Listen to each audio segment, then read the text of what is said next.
They say that the lion is the king of the jungle. But one day he wanted to check out and see if the other animals agreed with that premise. First, he went to the bear. "Bear," he said, "who's king of the jungle?" "Oh, you, sir," said the bear. "You are the finest, strongest ruler of them all." Then the lion went to the tiger.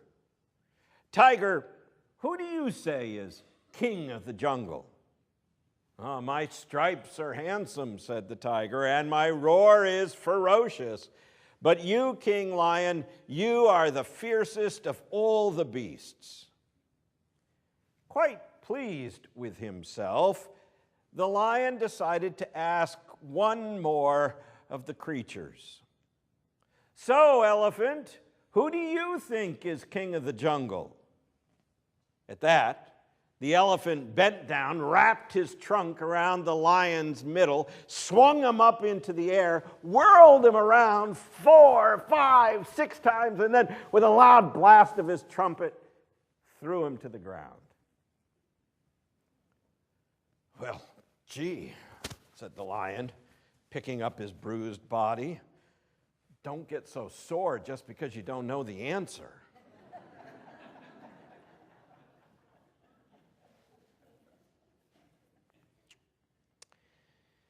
Ah, yes, pride. It can surely get in the way of our seeing reality, can't it? I looked it up in the dictionary. Pride, noun, Old English, reads Webster's, inordinate self-esteem or reasonable or justifiable self-respect. Pride can be reasonable and justifiable, a mark of appropriate self-respect. We all need a measure of pride to survive. A child who gets an A on a paper is justifiably proud of her accomplishment. And that's a good thing. It will spur her on to more academic success. That is, unless she lets the A go to her head and begins to think she's smarter than anyone else and doesn't really need to study anymore. The baseball player who hits a walk-off game-winning home run in the bottom of the ninth has every right to revel in his success after the game. That's appropriate self-respect. But it's not appropriate for him to lord it over the player who's hit a dry spell and hasn't had a hit for 3 weeks. Pride can be appropriate, it can be justified, it can be healthy, but too much pride, misdirected pride, can get in our way. And if we allow it to blind us to our faults and limitations, pride can be deadly.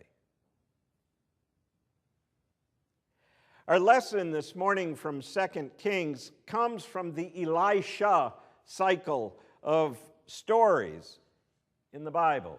These are stories about the prophet Elisha and his work in ancient Israel in the 9th century. The key figure in this particular story is a general named Naaman. He's a very high-ranking official in the Aramean army. In fact, he is commander of the army. He was apparently a very successful soldier, the Patton or MacArthur of his day, and he was held in high esteem by his boss, the king of Aram. Naaman, it seems, had every right to be proud. Aram, which is the modern-day Syria, had recently engaged in battle with Israel. And under Naaman's leadership, the Aramean army had been victorious. Apparently, they had negotiated a truce between Aram and Israel. And Israel is on the short end of that deal. It's most likely paying a financial tribute to Aram on a regular basis. It is an uneasy truce at best. Naaman, though, despite his power and his skill as a general, has a very serious problem. He is a leper. Now, scholars aren't really sure what exact disease was labeled as leprosy at the time, but throughout the Bible it's understood to be a terrible skin disease, one which often left one ostracized by others in society. Naaman is a man who would have had the money and the connections to pursue every possible cure, but all apparently to no avail. Perhaps he had given up hope of ever being cured. In his household, however, there lives a young girl, a slave, who had been captured in the last battle with Israel. She is serving as a handmaid, and she has heard about the Israeli prophet Elisha and his ability to heal the sick. Maybe, she thinks, maybe he could help out my master Naaman. So she tells her mistress, the wife of Naaman, who in turn tells the general.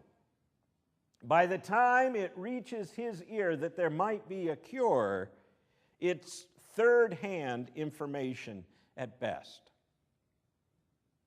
So will the master of the house, the high and mighty commander of the Aramean army, listen to his wife? And then will he listen to a mere slave girl? An enemy slave at that? The story, of course, could have come to a crashing halt right then. Naaman could have let his pride get in the way. He could have said, "Why should I listen to you, wife? What could you possibly know that I don't know about such things?" And a slave girl? A slave girl would hardly be considered a reliable source. And look, his wife, you know how we husbands are about listening to our wives. Linda's always telling me I ought to get my hearing checked.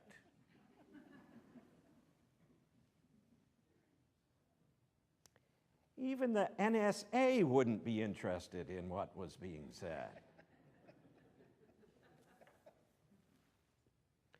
But to his credit, Naaman swallows his pride. And he does listen. And more than that, he acts.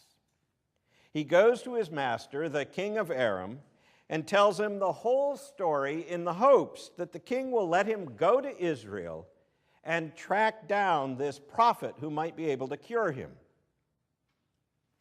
Which brings us to another point in the story where pride could easily have gotten in the way.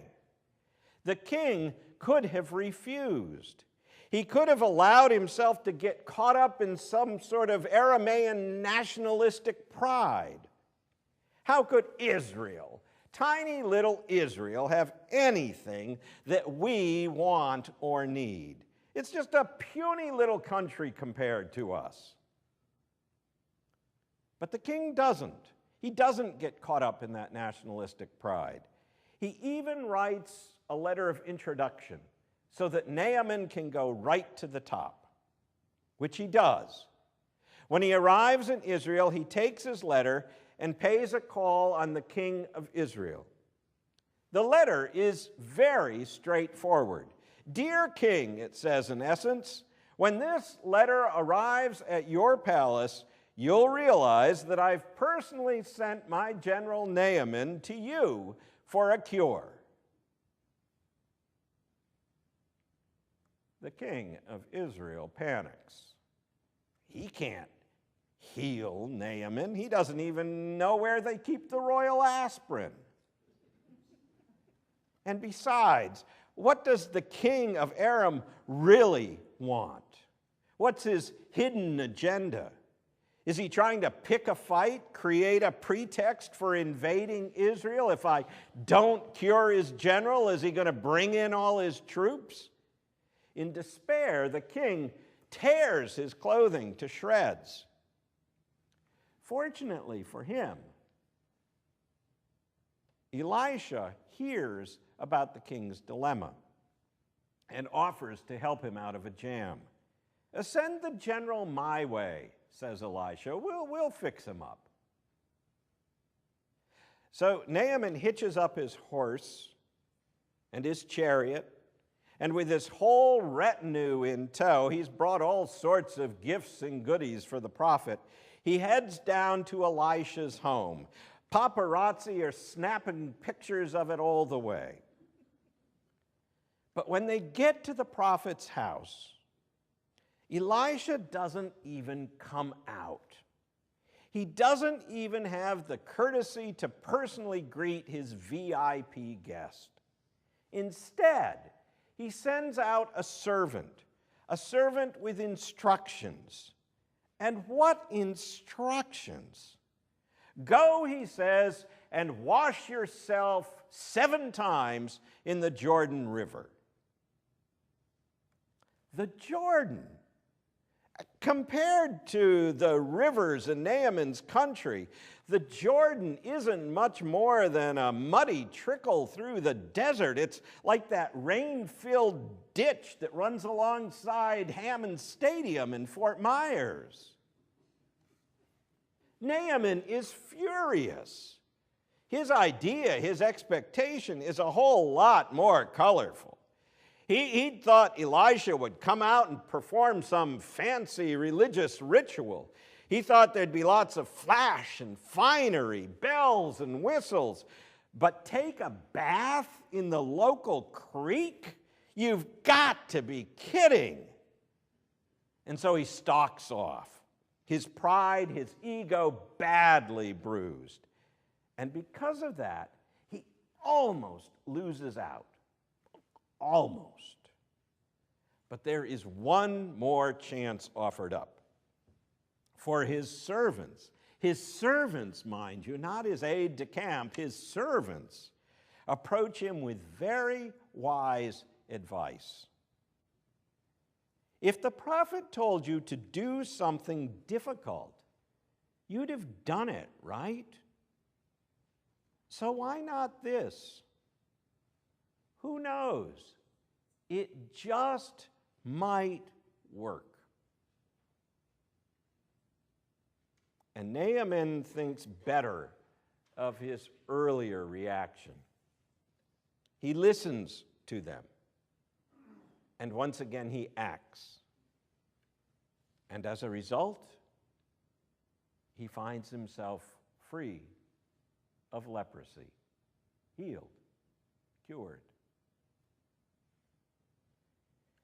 In the end, he finds new health, new wholeness.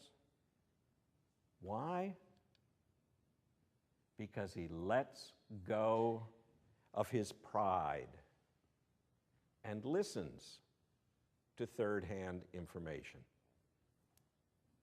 He lets go of his pride and listens to his wife, to the Israelite maid, to a foreign prophet, and even to his own servants. Because he does that, he is healed.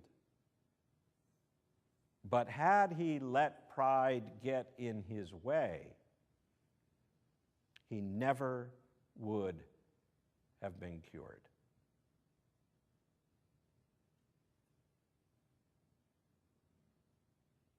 So, my friend, how about you? How is pride getting in your way? Have you been too proud to admit that you've been wrong about something and aren't speaking to somebody because of that? Have you been too proud to accept help when you needed it and so struggle needlessly with a problem? Have you been too proud to apologize for something and have that nagging guilt hanging over your life? You don't need to be swung around by an elephant to get hurt by pride. As the writer of Proverbs says, pride goes before destruction. It goes before a fall. Not appropriate, justifiable self-respect, but inordinate pride. Pride that lords it over the other. Pride that refuses to see new things and think in new ways.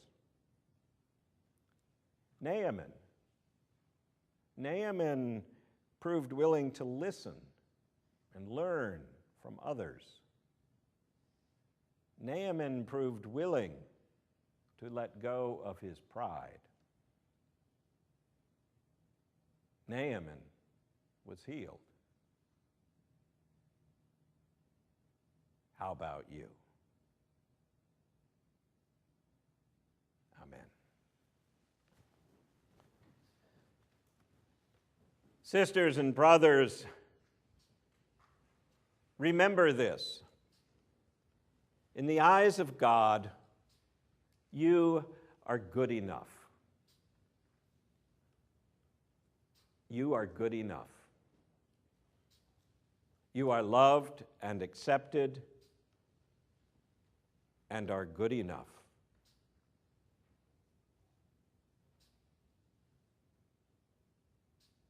Might that undercut any desire,